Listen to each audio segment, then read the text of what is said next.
Another day, another escalation. The US deep state is working overtime to fuel the fire in Ukraine to deal as much blow to Russia as possible before the Trump era begins. This time around, it seems to have gone too far. A top Russian general has been killed.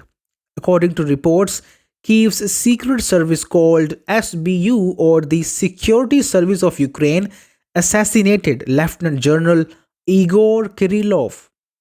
To put things into perspective, he is the highest ranking military officer assassinated in Moscow so far during the war. He was the head of the Russian Army's Nuclear, Biological and Chemical, or the NBC defense forces. He was a hero for Russia but villain for Ukraine as well as the US deep state.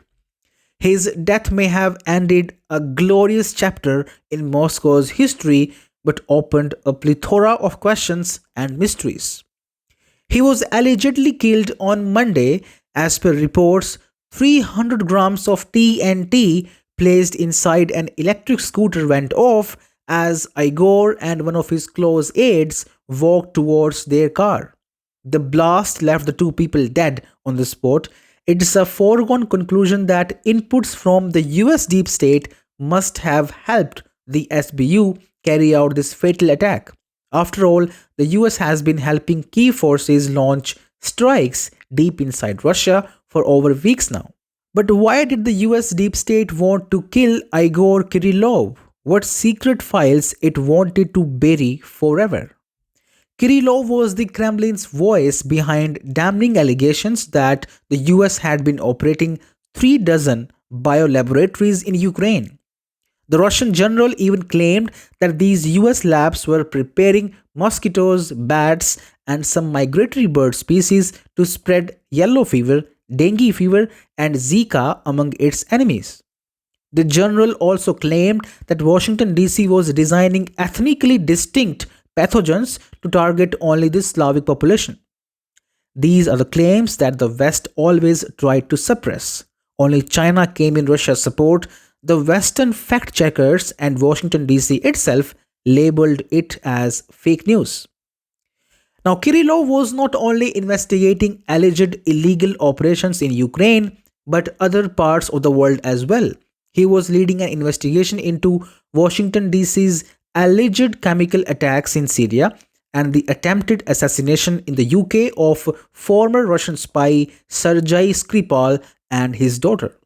Not just that, the Russian general is also believed to have played a role in the creation of the TOS 2 thermobaric rocket launcher. Hailed as a hero by Moscow, Kirillov was no short of a villain for Ukraine. Kiev had accused him of staging more than 4,800 chemical attacks inside Ukraine since the war began. Kiev claims more than 2,000 soldiers got injured in these attacks and at least 3 have died. Kirillov's death just 40 days ahead of Trump's inauguration has raised more than a few eyebrows. It has become clear that Russian general became a top deep state target as soon as it was confirmed that Democrats have lost the power in Washington DC. Had Kirillov remained alive, he would have worked with the US administration and the Trump team in revealing the full extent of American covert operations inside Ukraine. The US government and the deep state have long lied about their operations in Ukraine. Even Tucker Carlson referred to the biolab theory as a case where the US government had been lying. It has mounted a disinformation campaign, if you will, designed to cover up what it is doing. To reveal the full truth, the Trump team may have required Kirillov's assistance. Now the man is dead. The biolab files have gone forever now, it seems. Kirillov's killing, it seems, is a desperate measure by the American deep state to keep its dirty secrets hidden.